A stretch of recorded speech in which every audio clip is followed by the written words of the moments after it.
You are going to have a good time. It's still early. It's the first panel of the day. How are you guys doing, Fan Expo Dallas? My name is James Wallace. I'll be your moderator. Let's waste no time. Let's bring him out. You know what? Let's do something fun. In unison, many of us have said the phrase "Beats, Bears, Battlestar Galactica." But have you ever all said it in unison in a room full of 100 people? Hundreds of people? No? You have? Weird. That's a weird. I don't want to. There's a story there. All right, on three. Ready? 1, 2, 3.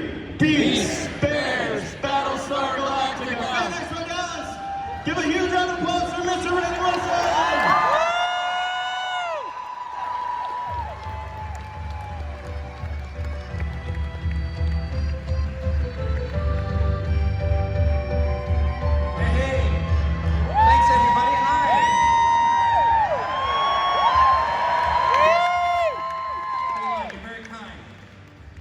Can someone please tell this idiot it's Bears, Beats, Battlestar Galactica?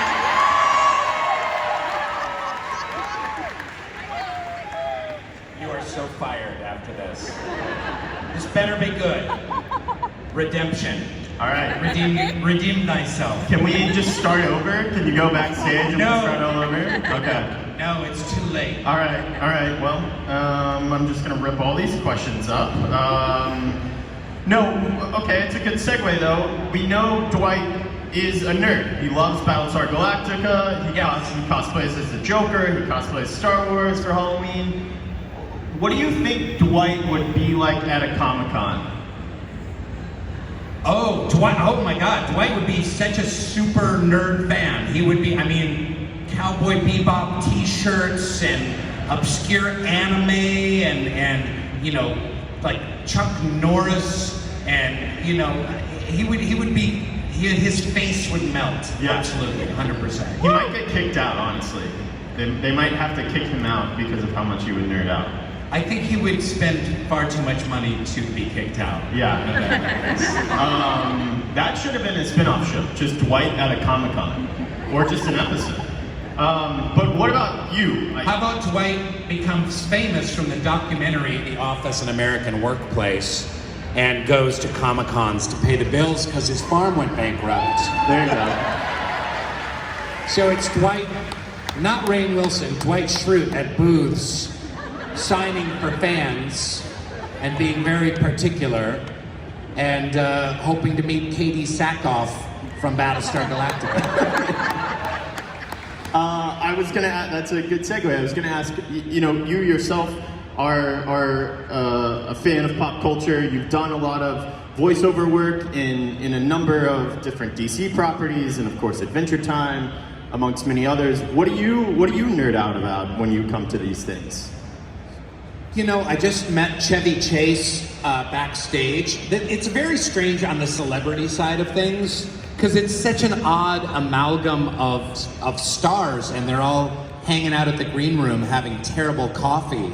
And, but like getting to meet Chevy Chase, who, I mean, I can't tell you how much his comedy meant to me in the 70s and early 80s, and all of his movies, and the whole SNL thing, and I'm Chevy Chase and you're not, and I mean, it showed me kind of what comedy could be, and I don't mean this in a derogatory way, but I was totally fangirling out just meeting him, and even though we were on NBC shows at around the same time, I never met him at NBC events when he was on Community. That's crazy that you never crossed paths, but now, see, this is, if I sit back here, then your back is literally, the back of your head is to the audience. How do we do this? Is that better? Just turned all the way away from me, like this? I'm just glad that you didn't sit all the way over there. That would have been awkward if you had sat in the far chair. I should have. And then we had a couch. Kicking myself now. I mean, hey, I'm still kicking myself for the Triple B mix-up, so it's okay. Let's segue into the office, but I will get this order of business out of the way. If you want to ask Rainn a question, we have mics set up here and here, so go ahead and line up, and we will cut to the crowd here pretty soon. So, you know, like many of us, you know, we've all watched The Office time after time. I think I do a full rewatch once a year. It's the only thing that got me through COVID. It was like this weird escapism where I think we were all fantasizing what it would be like to just exist in a boring office environment, which is when we all knew things were really bad. the office became escapism. But was there anything that you ever tried on the show that just didn't work? Like, it feels like there were so many things that did work that you got away with. Was there just something that you could never make work, or maybe it was something that you couldn't even get through because you were laughing too much and were like, we just have to cut this? Yeah. No, it's funny. The one thing I do remember is that Dwight's speech. I loved like the Mussolini quotes, but I thought that there should be more. I thought that there could be more comedy, and one thing that didn't work is I tried to Paul Lieberstein, the writer of it, who played Toby. I was like, let me improvise a pass at Dwight's speech. Yeah. So it was in a conference room like this. I mean, it wasn't this big, but one of the great things about The Office, like normally on TV comedies, when there's like someone at a convention, there's like 27 background actors in chairs, but Greg Daniels wanted it to feel really, really real. So that salesman convention, we had 500 background actors they hired just for the day to be in the room when Dwight was giving his speech. So I tried doing a funnier version of what I thought would be a funnier version of Dwight's speech, and it was not good at all. It was really not good. You just had to play it straight. It did not work. Angry. They did not use a single second of it in the final cut. So sometimes the writing was just so good you couldn't improve on it. Sometimes we would try, and sometimes we did come up with a lot of great stuff out of improv that made the final cut and made it a lot funnier and kind of helped us find our authentic voice of the character in the dialogue, but that was not the case. That was not the case.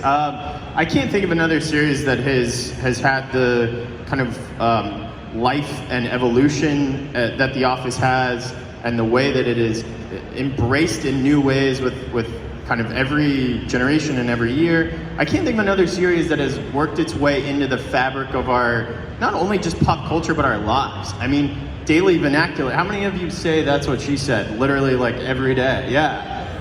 And beyond that, it's beyond just memes. What is that like for you though, in your perspective, especially Dwight? I think that character alongside Michael Scott, they're like a part of our lives in a way that I can't compare to anything else. Thank you so much. That's very kind. I have to say, and thank you all for coming. This is so nice. There's so many people here. I can't believe it. I feel like Justin Bieber. So for an actor to get in a TV pilot, to get cast on a TV pilot is really, really hard. For that pilot to get picked up to series is very rare. Only, 1 out of every 10 pilots that are shot get made into actual series. And then for that series to get on the air, and then for that series to continue past its initial pickup of like 10 or 12 or 13 episodes or whatever, and then to go for multiple years is a miracle, beyond miracles. And then for a show to run for 9 seasons is astonishing. You know how many, there's so few shows that you're literally talking about like 200 shows in the history of television have gone on for like 9 seasons. And then to have it be a high quality show is another bonus and a blessing and a miracle. And then to have it have the second and third life, like you're talking about how much it meant to you, James, during COVID, and when it started streaming on Netflix, and a whole new generation of kids, essentially teens and college students, found it, and now it just continues having a life year after year. I mean, I can't express to you how grateful all of us office actors are. This is not at all what we thought would happen. I don't know if you can cast your minds back to the last 2-3 seasons of The Office, but even before Steve left, it was kind of like tanking in the ratings, and I mean, we were doing okay, and we were making, you know, good money and doing well for NBC and stuff like that, but our viewers were going way down. Our finale had 6 million viewers, and you know, Seinfeld had like 35 million viewers of its finale. So, and then there was a couple years where no one was really thinking about The Office or talking about it very much. This would have been about 8-9 years ago. We thought, okay, we're done. And then all of a sudden there was that, I started getting recognized more than when I was on the air on NBC because of Netflix. And then you add this phenomenon of people watching the show over and over and over again as kind of like comfort food. And it's pretty, it's very flattering, and I'm honored, and I just love the Office audience, and Office fans are the best. Love you, buddy! Yeah.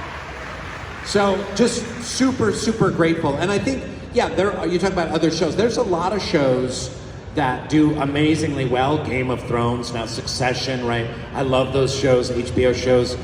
There's so many other great shows, but very few have kind of a lasting quality where you're talking about them years afterwards. Yes, and I think very few shows does the audience connect with in a way where we feel like the characters are a part of our lives and we feel like we know them, and it's on this indescribable quality, the connection that I think we all have. So yeah, thank you. I want to get into some specific nerdy fan questions. The Scranton Strangler is a pretty controversial topic in that, like the Zodiac Killer in real life, it was never solved. There's a lot of fan theories on applause if you think it was Toby. All right. Applause if you think it was Creed. And based on the character witness sketch, applause if you think it was Dwight.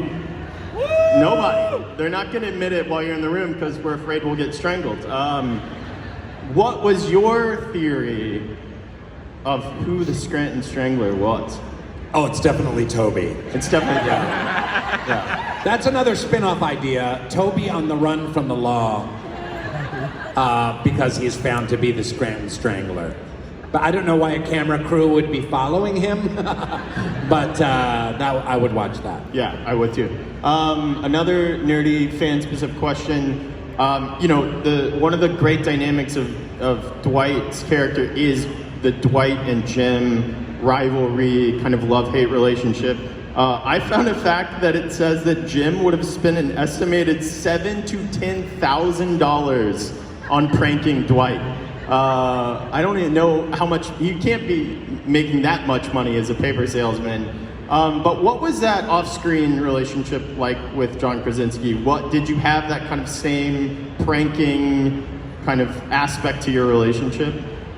Yeah, it's funny, people talk about, they always have asked, like, oh, the pranks are so great. What pranks do you guys pull on each other on the show? And I hate to disappoint people, but we weren't really pranking each other very much. I don't know why, I'm just not a prankster. I mean, I don't know, has anyone here pull big pranks?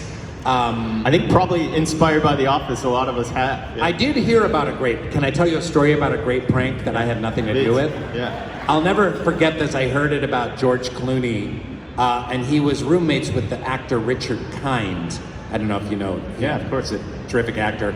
And Richard Kind had a cat, and then what George Clooney did is, and he was very fussy about his cat, and George Clooney, when the cat would poop, he would take the poop and throw it away. And Richard Kind is like, I'm so concerned my cat is not pooping. Like day after day, he would take the poop out of the cat litter box and throw it away. And Richard Kind is like, I gotta take him to the vet, and took him to the vet, like it's normal, and like I can't believe it, he hasn't pooped in like a week. What is going on? And then finally, when George Clooney had to take a shit really bad. He took a giant poop in the litter box. So Richard Kind came home and saw that. I thought that was chef's kiss. That's pretty good. You can't get better than that. Yeah, that's pretty good. But no, we didn't prank each other. I mean, John is great. We got along great. We played a lot of Xbox in each other's trailers, boxing, football, Madden, and we had a great time. And he's a good guy and doing a lot of directing and writing these days, as well as acting, and raising his family in Brooklyn, New York. Their address is 1470. Your ultimate prank. There's your prank. Just give out John Krasinski's address. That'll teach him. I want to ask a couple non-office related questions, and then we'll cut to the crowd. James Gunn's Super, which I'm a huge fan of. We have to bring up because we are, of course, at a Comic-Con. This was, of course, pre-Guardians of the Galaxy, pre-Suicide Squad, a lot of people knowing the name James Gunn. It felt like it was very ahead of its time. It was 2010.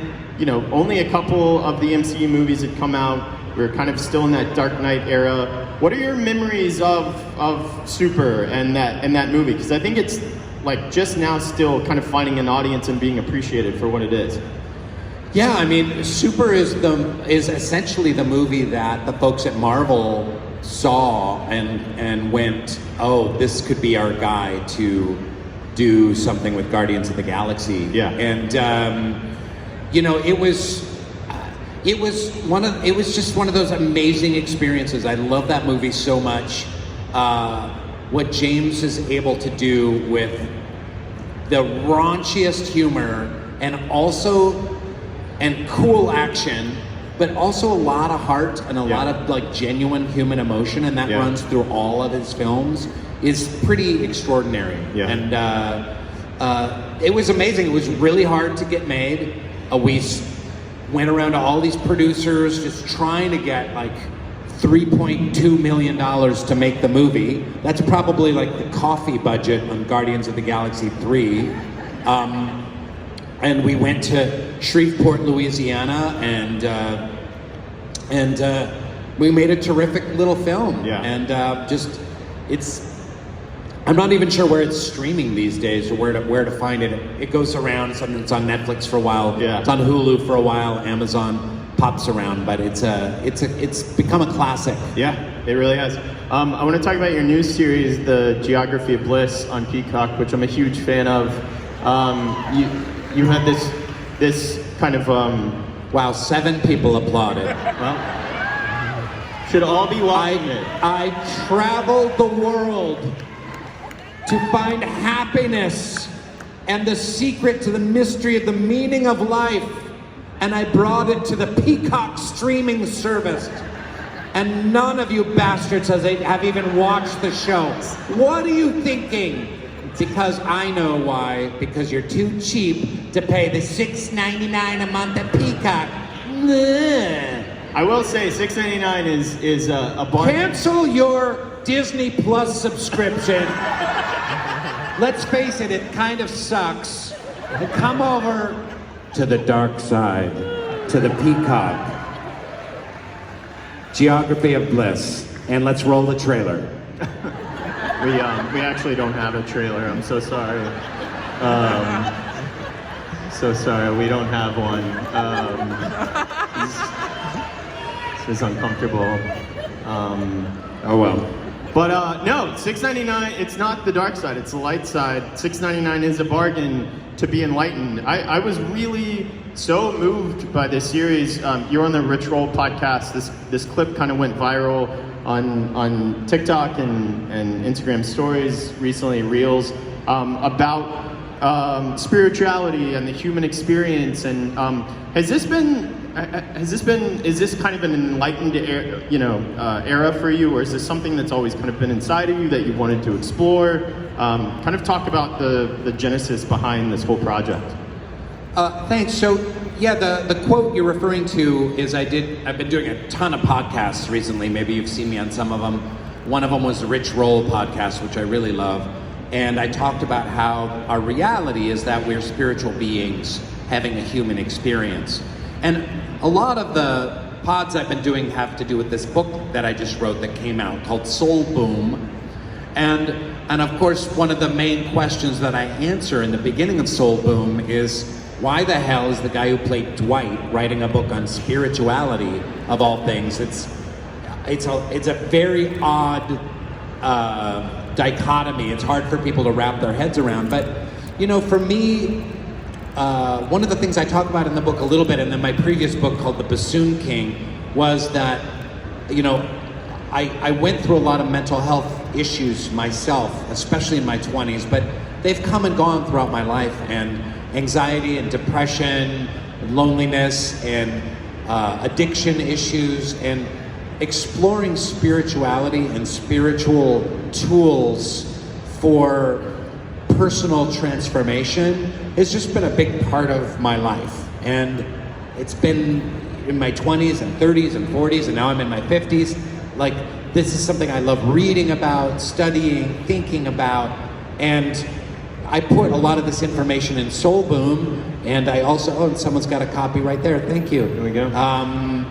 And also, this dovetails into this work on the geography of bliss, in looking for happiness, well-being, meaning, joy, bliss, wonder in traveling the world, and using those tools, using what I found out in these other cultures to help me in my own life and to help the viewer in their life. So this is kind of, I don't want to say it's the next chapter of my work, because I always love to play goofy, weird characters on TV shows and movies. So I'll keep doing that, but it is a passion of mine, and people seem to really be responding well to it. Yeah, well, thank you. I mean, thank you for sharing that journey. I know it has connected with a lot of people, and it's helped a lot of people, all the Soul Pancake stuff as well.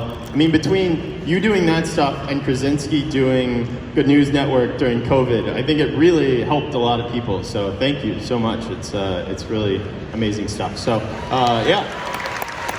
All right, let's go to the crowd. We'll start over here and bounce back and forth. Hi, what's your name? Hello, my name is Martin. So, Rainn, my question, throughout the whole series, we see Jim obviously pranking Dwight all the time. So, in season 7, in the Christmas episode, when Dwight is pranking Jim with the snowballs and inciting fear in him, how did it feel to finally, like, get back at Jim, like, for all those years of pranking? Yeah, that was that was an episode I directed. In the end, the greatest fear isn't a snowball itself, it's fear itself. What's the quote? I forget. Something having to do with fear and snowballs. You got it right, I think. All right. In the end, the greatest snowball isn't a snowball, it's fear. Merry Christmas, everyone. Merry Christmas, everybody. Yeah, that was so much fun. Mindy Kaling wrote that episode expertly, and I think it's something that a lot of people wanted to see. Like, Jim was always kind of getting the best of Dwight. It would always be like Dwight would be kind of a dick, and then Jim would kind of pull this giant prank on him, and Dwight would get his comeuppance, you know? But I think the crowd, the audience really was sometimes feeling bad for Dwight. And so that one had a really nice element of payback to it. That was pretty delicious. Jim cowering and and crying and simpering. It was a really nice, fun, new dynamic. Idiot. Thanks, man. Hi. Hi, my name's Nicholas, and I was wondering this ever since I first saw the episode. When Michael drives the car into the lake, was that one take, and how'd you not start joking about it or laughing when he's just going down in there? Yeah, it was one take. They rigged the stunt very well, where I think there was a tow hitch under the car, so we had been driving, and then I think they cut, and then we drove the last 20 feet, and then it stopped. You know what I mean? It was not able to go to the bottom of the lake or something like that. And there were divers there just in case we got into trouble, and then the cameraman like got into the water and stuff like that. And you know, for something like that, like you don't dare laugh because the stakes are really high. You've got a crew of 200 people. They've worked on this stunt, preparing it for weeks, and like how they're going to shoot it and where, and you go over it and you talk over it. Okay, you're driving in. Okay, water's going to come in like this. Try and do this. Try and, you know. So the stakes get really high. So in a scene like, you know, the scene, if you're in the party planning committee and you start laughing in the conference room, that's easy. But when you've got a big stunt like that, you've got to kind of keep it together. But super fun and memorable experience. Really fun to shoot. Thanks. Thank you. Thank you. Yeah, we'll go over here. Hi. Yeah, so my name's Kalen. Given the series and kind of looking at if it would have extended through COVID, how would Dwight have interacted in that sort of situation? And would there have been any like tricks or pranks that he would have pulled on Jim or some of the others because of that? You weren't here yesterday, but we had your office cohorts, including Creed Bratton, and we all collectively decided that Creed started COVID. Because Creed has definitely eaten at least one bat in his lifetime. No doubt. Yeah. No doubt. I think Dwight would have wanted everyone back in the office and had been waiting for just the word from corporate to like get everyone back in, and if people were resistant, there would have been a beautiful episode of Dwight kidnapping, you know, Meredith and Stanley and getting them in, you know, really, truly, violently and inappropriately bringing them back into Dunder Mifflin. Yeah. That would have been a lot of fun. Yeah. He would have also like administered the tests himself, you know, Yes. into their nose. Well, you do know that they did come up with a test that was far more effective that took samples of the virus from the anus. So Dwight Yeah. would have been an advocate of anal swabbing. Honestly, it would have been fire safety all over again, but in a very different episode. All right, we'll go over here. Hi, my name is Michael, and I have a TV show crossover question. If Dwight Schrute and Cobra Kai got into a karate match, Whoa. who would win? Well, Dwight would get his ass kicked. Yeah, he's only a purple belt. Yeah, which isn't even really a thing. No. Dwight is pretty lame at karate, but that would be a fun crossover.